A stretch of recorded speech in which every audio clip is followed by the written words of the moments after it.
Hey guys, this is Bill Mabry, and I'm one of the leaders of the Alkaline Lifestyle Pro Team. And today is Sunday, and we're going to be doing a live Facebook video on this question. And guys, you know, there's a lot of advertisement or social media advertisement, or a lot of people are talking about ketosis diets, or better known as ketogenic diets. You know, guys, there's a difference, and you need to know the whole story on what the differences are.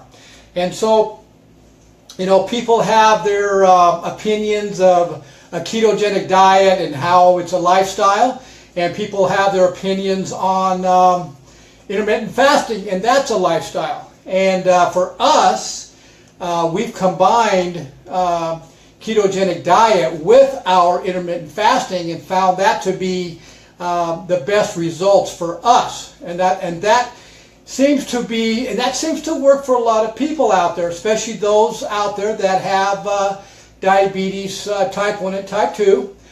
There's a lot of great science research showing the benefits of combining the two for weight loss and for a lifestyle change, and also for diabetes. There's a lot of research on it. There's a doctor out there that has done an extremely amount of research on it, who actually does webinars on it. And what's cool about his webinars, he actually shows scientific research that actually proves how intermittent fasting works and why it works so well, not just for weight loss, but for people that have type 1 and type 2 diabetes. And he's actually a kidney specialist who works with diabetic and obesity.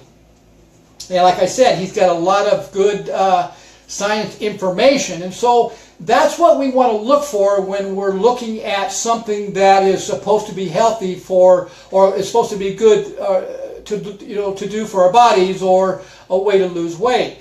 And so today, what I want to do is I want to try to clarify what is being said out there about the intermittent fasting ketogenic diet.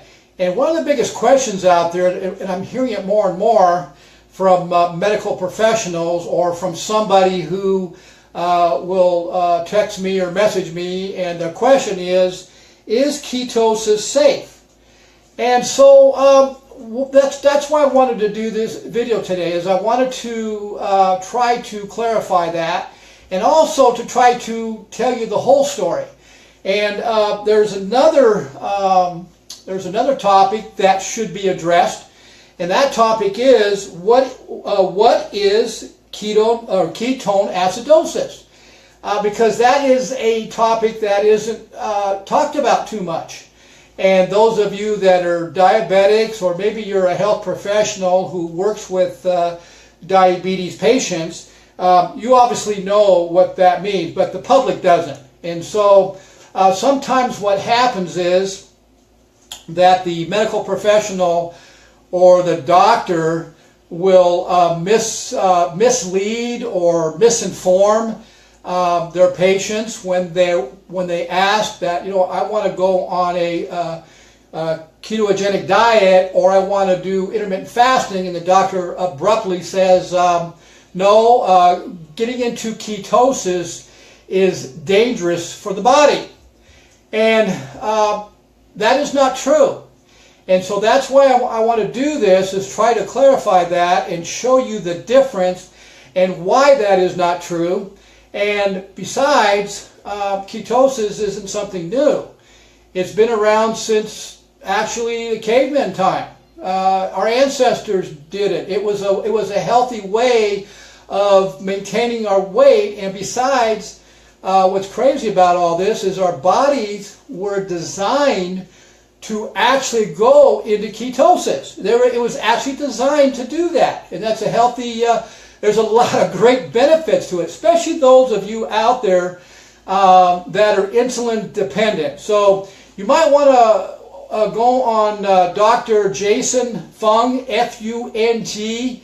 Go to his YouTube and look at what he has done and what he has researched on, and the hundreds and hundreds of patients that he has helped who have had type 1, type 2 diabetes, and how he's reversed it. So that way, you know, instead of me trying to explain it to you, you can go there and see it for yourself. So let's go on now here. Now I've got normally, guys, when I do when I go in front of people and speak, or if I do a class, sometimes I'll do a script, okay, and I'll write a script down because I want to focus on what I want to say and not jump around. And 9 out of 10 times when I get up in front of people, or if I do a script like right now and I do a live Facebook or I do a YouTube channel, I'll have my script, you know, like this right here in front of me, and I'll every so often look down to make sure I'm on track. Well, 9 out of 10 times I end up not using it. I confuse myself by doing that. And so I just throw it aside and just go for my heart, you know, and whatever comes out, well, that comes out. But today is going to be a little different, and because I'm not real good at reading from a script and trying to communicate with the camera also. So I'm hoping that as I read this to you guys, it makes sense. And this is the reason why I want to read it, because what I've done is I've gone online and actually pulled some research off of different science sites. For example, you can go to Google, which I don't like to look for science research from Google, but in this case, when you type in is ketosis safe, or what's the difference between ketosis and a ketogenic diet, or ketoacidosis, some pretty good sites come up. Even science sites will come up. But what I want you guys to do is I do want you guys to go on Google and research it yourself. But what you want to do is, this is how we do it. If we go to Google, just regular old Google, and we find something, a research site, and it sounds good, it sounds very legitimate, and there's actually references to what the site's saying by other researchers, what you want to do is go to Google Scholar, which is an actual science site, and cross-reference. Okay, so for example, I'll put in in Google, I'll put in there is ketosis safe. And then all these different sites will come up, and I'll check them out, and I'll pick the one that's more geared to a science blog or something like that. I'll read it, and then I'll go into Google Scholar, and I'll put in there is ketosis safe, and boom, there comes some actual science research that talks about that, and I'll cross-reference it with the original one that I was reading. And they should be the same. They should be saying the same thing, guys. So that's how you kind of do your research to make sure that what you read, the original, or what you found, is being backed up by actual science. Okay, guys? But today, what I want to do is I'm going to read from this, because this isn't coming from me.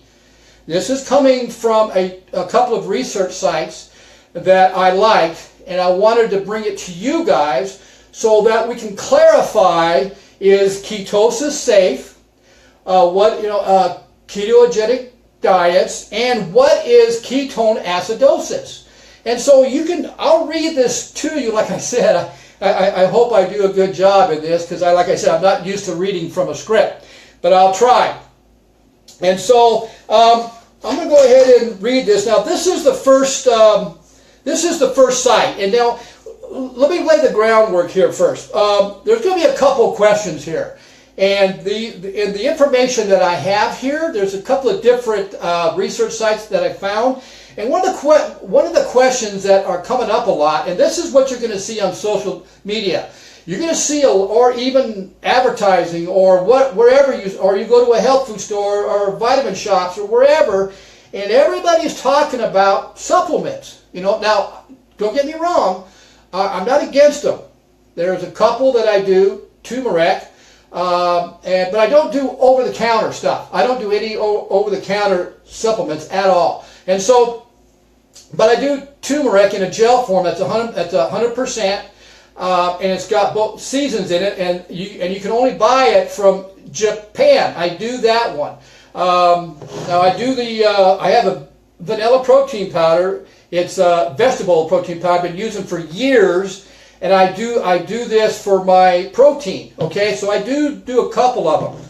Like I said, but I don't take vitamins. I don't take mineral supplements. I don't take calcium. I don't take joint replacement because all that stuff, you guys, if you look at science, if you look at the chemistry of the body, all that stuff is just a waste of money. So you guys that are buying all this stuff, you know what? Go ahead and keep buying it, but in reality and with the chemistry of the body, the way it works, you're just peeing it out, basically. That's all you're doing. So you really, you know, the best way to do it, of course, is through real foods, like what we do. So the question is, can ketone supplements have side effects if not taken properly, and are they effective? Okay, so I have a site there that's going to talk about that. But something, you guys, this is what I go by. This is my motto. This is something that my wife and I have thought about, and we are more toward doing our health or eating natural foods that are raw. We don't really we cook very few of our meals. We may eat maybe two cooked meals per week. Our most of our food comes from raw foods, and I have some here, and I'll show you this after we do after I read this. But I'll show you what we do. But anyway, and so what I believe and what my wife and I believe. Now this is me. This is us. This is what. So you could take this for what it's worth. But for me and for my wife and I, and a lot of us, especially most of us at the Alkaline Lifestyle Protein, man will never be able to mimic nature, guys. It's not going to happen.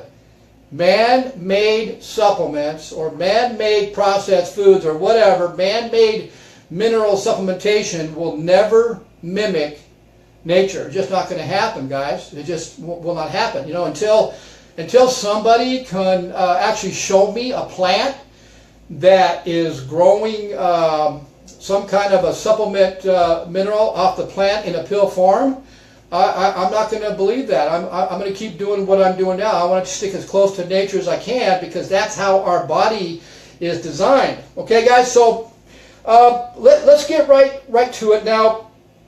There's a Dr. Peters that did an article about the difference between therapeutic ketosis and ketoacidosis. And so his article I thought was very interesting and very simple to understand. And if you cross-reference it with Google Scholar, it's pretty much word to word of what they're saying also. Okay, guys, so let's go ahead and get started here. So the title of his article is the difference between therapeutic ketosis and ketoacidosis. So the word therapeutic ketosis is very important to understand while I'm reading this, so remember that, okay? So, okay, you may have heard from your doctor, and now I've heard this many times. You may have heard from your doctor that ketosis is a life-threatening condition. Honestly, guys, years ago, my wife and I used to do this. We used to do a similar ketogenic diet on our 12-week diet down when we were getting ready to go on stage, and we knew about ketosis, but I really didn't know the whole story on how it affects the body until about 4 or 5 years ago. And so if I would have known more how it actually works, I think I would have been a lot better back then. But so the doctors, you know, are telling people that ketosis is a life-threatening condition. If so, okay, Your doctor is confusing. Now here's the difference, okay? Your doctor is confusing diabetic ketoacidosis, which is called DKA, okay, with nutritional ketosis. Okay, I want you to understand what nutritional ketosis, okay, what that means. Nutritional ketosis means your own natural ketones. Your body will produce its own ketones naturally all the time at a very small amount. But when doing an intermittent fasting or a ketogenic diet, it actually elevates the ketones. Okay, so remember what I just said. Nutritional ketosis is a natural way of your body. Okay, so, or they call it ketoadaptation. Okay, first, our body can produce from fat and some amino acids 3 ketone bodies. A ketone refers to the chemical structure where oxygen is double bonded to carbon sandwiched between at least 2 other carbons. These ketone bodies we produce are acetone. You know what? There's 3 of them. I'm going to have these research sites on a blog that's going to go with the videos, so you guys can read what the 3 are. I'm really bad at trying to pronounce medical words, so that's why it was very hard for me to take tests and get certified in some of the certifications that I have because of that. So I have to. It's really hard for me. But one of them is very important to understand. And I'll try to pronounce it right. It's called a beta hydroxybutyrate. I don't know if I'm saying it right, but that's what it is. So that's the one we really want to remember. Okay? For anyone who is interested, there are 3 most right structures on the figure below. So there is a figure below that shows all three of them. Why do we make ketones? For starters, it is vital evolutionary advantage. Our brain can only function with glucose and ketones.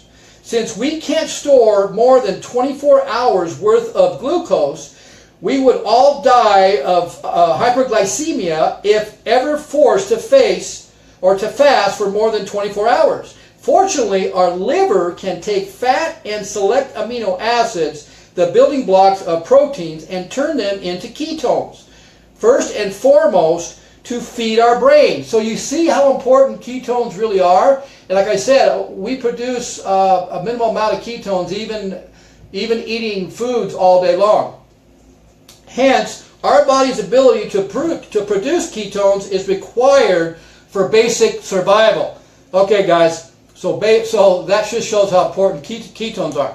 What a diabetic ketoacidosis, when a diabetic, usually a type 1 diabetic, but sometimes this occurs in very late stage insulin dependent type 2 diabetics, fails to receive enough insulin, they go into an affective state of starvation. While they may have all the glucose in the world in their bloodstreams, without insulin, they can't get any into their cells. Hence, they are effectively going into starvation. The body does what it would do to anyone. It starts to make ketones out of fat and proteins. Here's the problem. The diabetic patient, in this case, can't produce any insulin. So, there is no feedback loop or a mechanism. And they continue to produce more and more ketones without stopping. Okay? By the time ketone levels, specifically the beta hydroxybutyrate, which I hope I said it right, approaches 15 and 25 mm, the resulting pH balance lead to profound metabolic derangement, and the patient is critically ill. What that means is that the blood pH goes from a 7.3, the blood pH is normally 7.35 to 7.45 alkalinity. But what happens is when the ketone levels rise or gets into too high in the blood pH starts to drop. And if you go below 7.35, you go into coma and die. Okay, so that's what it says. But this state of metabolic derangement is not actually possible. Now this is very important here, and this is what I'm talking about when they're saying nutritional ketones or keto adaptation. But this state of metabolic derangement is not actually possible in a person who can produce insulin, even in small amounts. The reason is that a feedback loop prevents, or mechanism that the body has, the body's not stupid, prevents the ketone level from getting high enough to cause the change in pH. Remember the pH of the blood, we're talking here. The pH that leads to the cascade of bad problems, acidosis in the blood. Now you can actually have acidosis at the cellular level too, and 100% of all your cancer patients are acidic at the cellular level that have cancer. And so that's why most of your homeopathic or alternative medicine doctors are telling you that you must get, if you have cancer, you must get your body in a slight alkaline environment, preferably 7.35 like your blood. Okay, and how do you do that? Well, first of all, you got to hydrate yourself with hydrogen-rich water that is a very powerful antioxidant because your body's 75% water. Okay? A person who is said to be keto-adapted or in a state of nutritional ketosis generally has beta-hydroxybutyrate levels between about 0.5 and 3.0 mm. This is far less than the levels required to cause harm through acid-base abnormalities. Okay, so that's pretty much what this certain site says. Here's another site. Okay, this is another site, and it's pretty close to the same site that I just read, but I'm going to read it again. I'm going to read the second site so you can see that they're both talking about the same thing. Ketosis is not diabetic ketoacidosis, which is a serious complication of uncontrolled diabetes that occurs when your body produces high levels of blood acids called ketones. Consider comparing therapy. Okay, I forgot on the very first research I got, I forgot to say one thing. That there is a saying that this particular doctor talks about. It's called a comparison, and this is what he compares ketosis with. This is nothing here. I'm going to read it now. This is nothing to do with ketosis. Nothing to do with what a diabetic patient is experiencing in DKA, but does illustrate. So this is an illustration, but does illustrate how poorly informed and quick to react the medical community is. DKA, which is the bad acid ketoacidosis, and nutritional ketosis or keto adaptation have as much common as a house fire and a fireplace. Okay, so here that's his illustration of comparing ketosis to ketoacidosis. Okay, I'll say it again. DKA, nutritional ketosis, or keto adaptation have as much in common as a house fire and a fireplace. Okay, the next research site says ketose is not diabetic ketoacidosis, which is a serious complication of uncontrolled diabetes that occurs when your body produces high levels of blood acids called ketones. Considering therapeutic ketosis to ketoacidosis to be like comparing, here's a whole different site here, like comparing a fireplace to a house fire. Fire is a great and useful when controlled and in the proper situation, but it also has the potential to become very dangerous if not used properly. Ketones and therapeutic and beneficial when in a certain blood level, but are very dangerous at extremely high levels. In therapeutic ketosis, the therapeutic ketosis is what my wife and I do. Okay, so when we do our 24-hour fast once a week on a Monday, we're putting in our body. We put our bodies in a ketosis environment at that point. In therapeutic ketosis, total blood ketones are in the 0.5 to 5 mm. Okay, here's a different site saying the same thing. While ketoacidosis blood ketones are typically 20 mm. This is a huge difference, guys. So there is, and you know what, guys, and there's no reason to be scared, and this is what he's saying. There's no reason to be scared of elevating blood ketones to the levels seen in therapeutic ketosis. Here we go again. Therapeutic ketosis is your body naturally going into that environment. Okay, you're not stimulating it with anything. Okay, you're naturally doing it through intermittent fasting, what we like to do. Okay, levels therapeutic ketosis, but rather this level of ketosis is associated with many health benefits, improvements in metabolic health, weight loss. Now, weight loss is what most of these supplement companies are jumping on the bandwagon with. These supplement ketones. Now, like I said, I don't know if they work. I mean, I don't know if they're safe, if the supplements are safe. I won't take them to lose weight with. I'd rather do it for free, naturally, through intermittent fasting and combining it with ketogenic diet. I'd rather do it that way because the body's made to do that in the first place. What our ancestors did.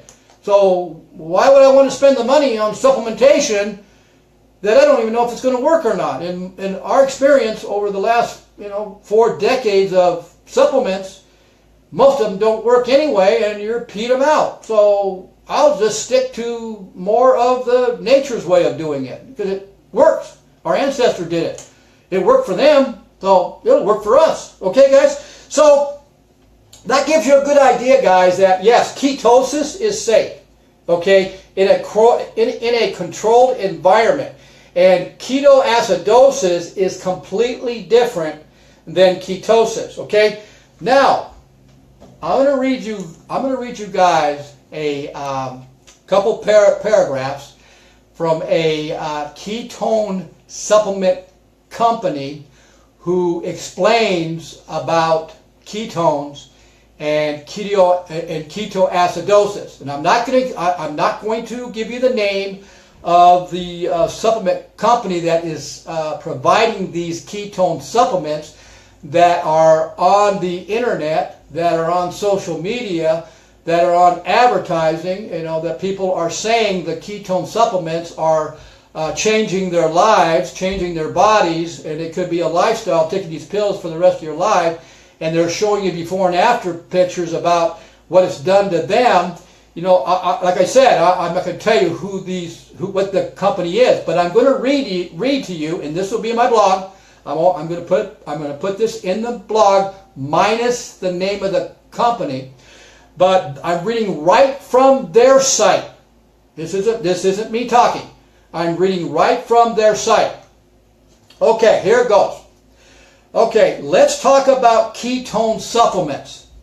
The question is, can taking too many ketone supplements cause ketoacidosis? Now, guys, I just want to come back. I just want to say now, I'm just reading this from what I found on the internet. That's from an actual company that produces the supplement ketones, and I don't know if they're safe. I don't know if they're not safe. I don't know. But I just want you to see what I found and what I'm reading. And actually the company is pretty smart, because obviously on the bottles, I'm sure there has to be a warning about this. And so just because, you know, we're humans. And we always seem to think that, okay, if something works, let's just do more. Okay, I did it when I was younger, powerlifting, steroids. I figured that, you know, the more I take, the stronger I get, so let's keep doing more and more and more. And the bottom line is, no, there's side effects. And for me, it was, I have side effects from that for the rest of my life. So, let's go back. So, is it possible to elevate your blood ketones to a dangerous level with a supplement product? Okay, guys, it's not me talking now. Here it goes. Yes, technically it could be done. However, it would require consuming much more than the recommended use in one sitting. See, this is the problem with supplementation, is the human nature.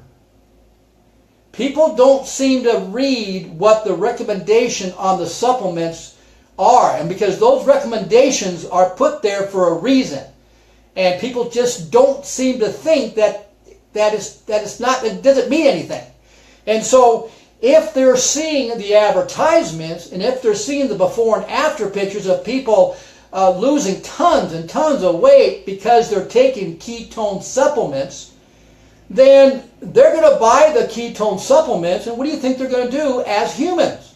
It's our nature. Well, hey, guess what? If this guy did it, I'm going to do it, but I'm going to do twice as much. And hey, if I can lose it even faster, that's great. Well, guys, my wife and I have been doing intermittent fasting for about 8 months. Okay, we've been doing ketogenic diet combining with intermittent fasting. And in the last 30 days, we've kind of bumped it up a level where we're actually doing 1 day a week of a 24-hour intermittent fasting. And we love it. The energy level during that fasting has been phenomenal. But it took time. It took time for me to get to I was 199 pounds when I started. My body fat was high. And I've been doing, like I said, we've been intermittent fasting for 8 months, but in the last 6 weeks since I've introduced that 24-hour fasting once a week, my body fat has dropped tremendously. My weight is down to 185, and that was my goal weight. But guys, it took time. There's no quick fix. It doesn't work that way. You got to give intermittent fasting time to work, for your body to acclimate to it, for yourself to educate yourself about it, how to be, because food matters when you're coming off of the fasting. It matters a lot. A lot of people feel that, okay, I fasted for 24 hours, I can go eat whatever I want, tons of processed food. No, you can't do that. You can't, I mean, that's not what it is. This is our lifestyle, and we're going to eat 95% raw, organic anyway, okay? And we're going to do raw fats. High raw fat, that's what we do. We do a lot of high raw fats. And so you got to give it, if you have never done it, give it at least 180 days and do your research and find somebody who's very well educated in intermittent fasting, like Dr. Jason Fung. Get his book. I think his book is called The Obesity Code. Get that book and read it, and it'll give you all the science you want about it, and it will guide you in the right direction. Okay, so yes, technically it could be done. However, it would require consuming much more than the recommended use in one sitting. On average, one serving of ketones raises blood ketones to approximately 0.7 mm. Dangerous elevation in blood ketones are in the range of 15 to 20 mm. However, it is not recommended to exceed 5 to 6 mm for therapeutic purposes. Consuming approximately 7+ servings in one sitting would reach this level in most individuals. Okay, so let's talk a little bit more about this. Okay, so you decide, like I said, I'm not against all supplements, especially the probiotics and digestive enzymes that Shan Stratton has. For people that like to cook a lot of their foods, because you do need to take that. But let's talk about this. So they're giving you a warning here. The supplement company is giving you a warning that if you take too much ketone supplements, it could raise the ketones in your blood dangerously high. Okay? Now, let me go back. So let me go back to this part of the first research. And let me read this again. And you tell me, when you hear this, you tell me which way you think is safer and which way you think is healthier and which way is free. Okay? But this state of metabolic derangement is not actually possible in a person who can produce insulin even in small amounts.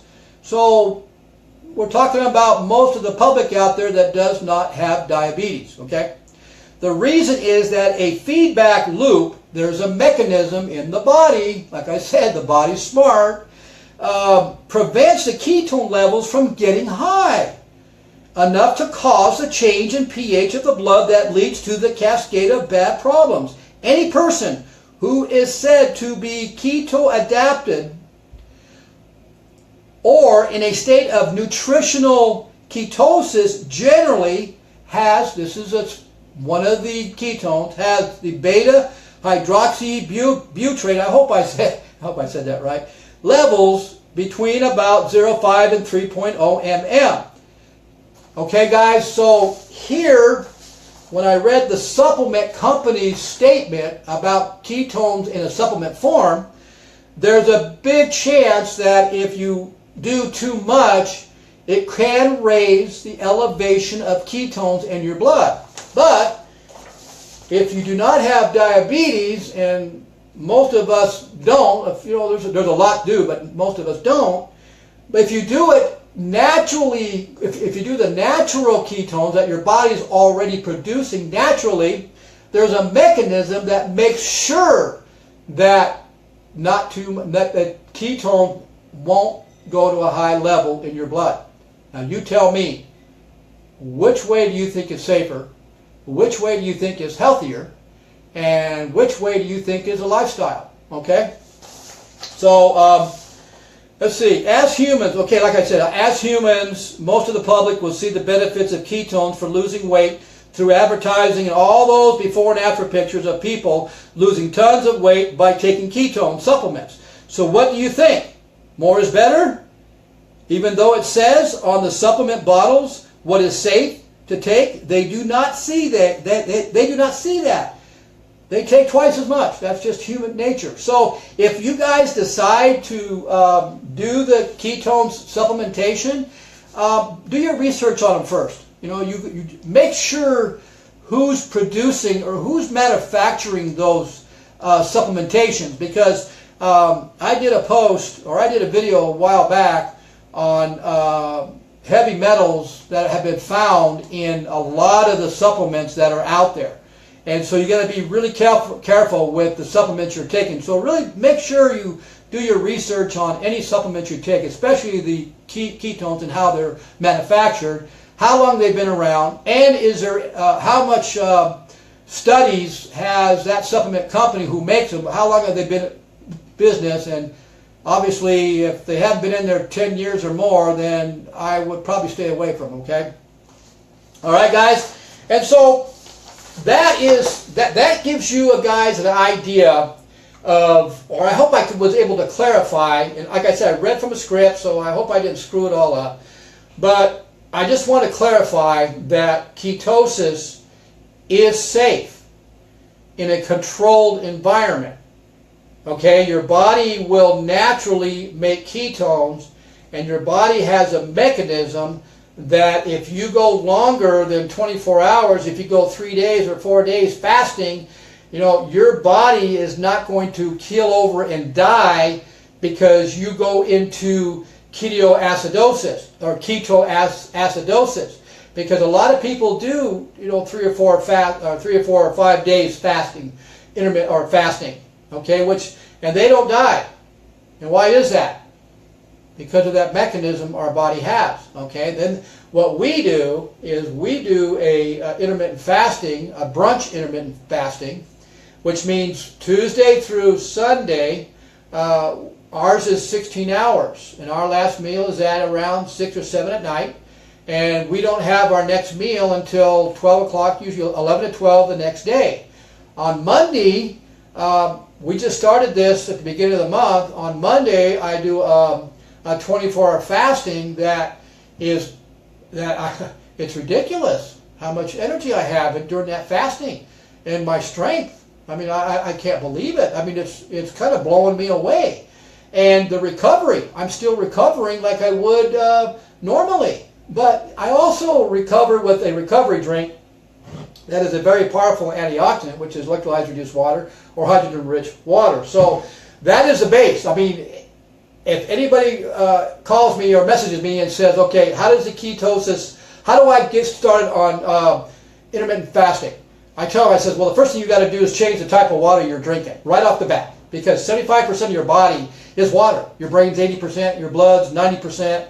So you need to get rid of the toxic bottles. You need to get rid of the toxic tap water. You need to get rid of the toxic alkaline waters you buy at the health food store. You got to clean the slate. You got to clean the body first. You got to flush out all that toxins you built up over the last however old you are. If you're drinking bottled water or if you're drinking that, you got to clean the slate. Because if you have a clean slate, then the results of the intermittent fasting is going to be much faster. Okay, guys? Also, what Emily and I have learned over these years for us, and we're at a very we're baby boomers, you know, and us baby boomers are always looking for ways to slow premature aging, and some of us do it by going under the knife, but that doesn't work. Because why? Because that's not the root cause. I mean, the root cause of aging is what? Oxidation of the body, or oxidation at the cellular level. Inflammation. That's the root cause. Okay? You've got to have a way to flush out the inflammation on a daily basis, and that's not by doing cleansing once every 6 months or twice a year or something. You got to do it every day. That's why we drink this, because we're hydrating our body with a product with hydrogen, H2, that is able to flush out the inflammation every single day. Okay? But the key factor is what we found out, or what we've learned, and it's all about learning, and we don't know everything. This is what we have learned, and we're just putting it out there for you guys to make the choice, because your body's not the same as mine. So what I do may not work for you, but basically it's a base to get started. Now, most people can follow what we do and get the same results. Some can't, because either their life gets in the way or whatever. And to me, that's just an excuse, okay, guys? But the difference between, for me, the difference between ketogenic diet and intermittent fasting is that when we're doing intermittent fasting, we are producing zero insulin, okay? Now, those of you that may be overweight or even maybe obese, you might be obese. Well, it's not willpower that's causing you to be obese. That's not the issue, guys. It's an imbalance of hormones. That is the issue. That is the root cause of why most of you cannot lose weight, or maybe you can't lose the belly fat. It's the imbalance of hormones. And insulin makes you fat. That's the bottom line. It causes you to get fat. Dr. Jason Fung, he's a kidney specialist for years, and he had to change his way of treating his patients after he learned the chemistry of how important ketosis is and why our ancestors were so healthy, because the body was designed to be in a ketosis environment. Okay, we were designed to eat 7 to 8 to 10 meals a day. That's not what we were designed to do. But what intermittent fasting does for us is zero insulin produced. Because when your hormone insulin is at zero, guess what gets spiked? And this is what we're excited about. Because we don't have to spend thousands and thousands of dollars to go under the knife. We are producing a hormone called growth hormone. And most of you might know what that is. And that's exactly what we want to do.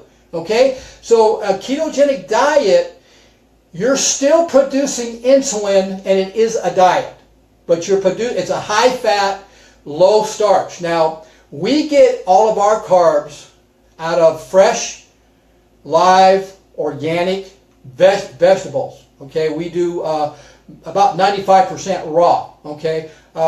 Every once in a while, Emily will have a low glycemic sweet potato. I don't eat rice anymore. I don't have pasta. Like today is my day off on food. So every morning after church, I like to go and get some crappy food. I just do bacon and hot cakes. Okay, that's my crappy food day. But then tonight, I'll have one meal that's going to be a high fat and low starch. Okay, so the ketogenic diet works off of high fats. And I'm not talking about red meat fats. You guys have to do raw fats. That's what you want to do. Most of your fat needs to come from raw fats. And so the ketogenic diet is a high fat, low starch, period, okay, throughout the day. But no matter what food that you guys are eating, it's still going to produce insulin, okay? So you're still going to have that level of insulin. So just say for illustration, you have a glass, okay? You put some water in, you put insulin in it, and it's three quarters full, okay? And your body starts to eat up the insulin for energy. It starts to drop. And then 2 hours later, you're going to have some more food. Oh, there goes the insulin back up again. Okay, your body starts to burn more insulin for energy. It starts going down. And then 2 hours later, you have more food. Whoop! Okay, well, to spike the hormone, the growth hormone, to be at its peak so that when we're exercising in a fasting environment and we're not producing any insulin, period, our growth hormone is going to be at the highest, which is going to give us energy, which is going to give us our strength, and the best of all, it's a way to slow premature aging.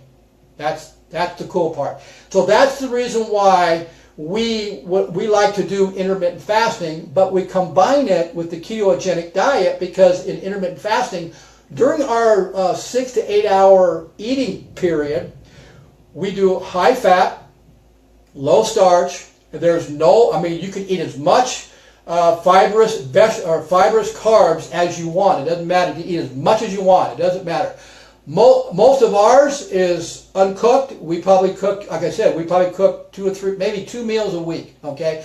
Now on the raw fats, how we get that is we do coconut oil. We'll do maybe 3 tablespoons a day in our coffee, on our food, whatever. I carry around a container of MCT oil. Put it on whenever I eat. I put it on whatever food I'm eating. I snack on raw nuts during my eating period. We might have salmon a couple times a week. I have just learned how to eat salmon. Never liked it before, but I know it's how important it is. We do the wild salmon. No, red meat's very, very, very rare. Chicken, not very often. And so I'm getting, okay, and we do lots and lots of colorful green salads. Well, I'll put the MCT oil on that, avocados on it, we put nuts in it, so we're getting the raw fats through that also. When I'm coming off my intermittent fasting brunch, I always have a green smoothie. Protein smoothie with all kinds of good, dense, nutritional. We believe when you come off your fast, you should come off your fast with highly dense, nutritional, raw foods. And it needs to be organic, and it needs not have any pesticides or herbicides on it. Now, how do we get our probiotics and our digestive enzymes to have a healthy gut so we can utilize what food we do eat during that 6 to 8 hours? Emily makes her own. She makes kefir. Okay, here's the kefir. She makes kefir. Kefir is probiotics, digestive enzymes, and massive amounts of B vitamins. We do kombucha. She makes her own kombucha. See those little Scoobies in there? Those suckers are alive. They're actually alive. You got good probiotics and a lot of good digestive enzymes in this. And after I have a main meal, about 10 or 15 minutes after I have it, I'll drink about 6 to 8 ounces of this, and I'm getting my digestive enzymes in there on top of the food, whatever I ate, so to help to digest it faster. But because our gut is so healthy, we're utilizing everything that we're eating. Well, I don't know if it's everything, but we're utilizing a lot of the nutrients. Now, this is very, very powerful.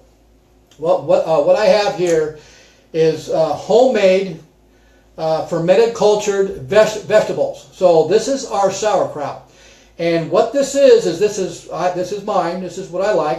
It's spinach, blueberry sauerkraut. And now this is so powerful, and also because we do all these other probiotics, but this one here, the sauerkraut, is so powerful with probiotics and digestive enzymes and all the nutrients that go with it, is I only need to do a couple tablespoons of this a day, and I put it in my salad. Okay, so, and that's going to put the good gut bacteria, that's going to keep my gut healthy all the time. Okay, so that's what we do, and that's, like I said, I hope I was able to clarify that ketosis is safe. It's a natural way for the body to lose that excess body fat or belly fat. There's a lot of great health benefits to doing intermittent fasting, or that will put you in a ketosis environment. I mean, I haven't even touched on all the benefits. There is so much more at the cellular level that's a whole different topic, guys. So I hope you guys liked. I hope there was some value in this. I hope I was able to clarify the difference between ketosis and ketoacidosis. And for those of you that actually have somebody that is a diabetic, either type 1 or type 2, have them go to Dr. Jason Fung, F-U-N-G, YouTube channel. Do your research there. Do your watch webinars. Educate yourself on what he says, because what he's learned is, remember what I just said, insulin will cause you to gain weight or gain fat. Okay, so if you're insulin dependent, how many of you, when they put you on insulin, you started gaining weight? There's your answer right there, guys. So really, guys, go and check him out. Get the book, Dr. Jason, F-U-N-G, Obesity Code, and there'll be a lot of good research there. So you guys, like I said, I hope you guys saw some value in this. Guys, have a great Sunday. I'm going to call it a quits, and this is done until the next time I see you. We'll see you. Guys, have a great day. We'll see you the next time around. Bye. Whoops.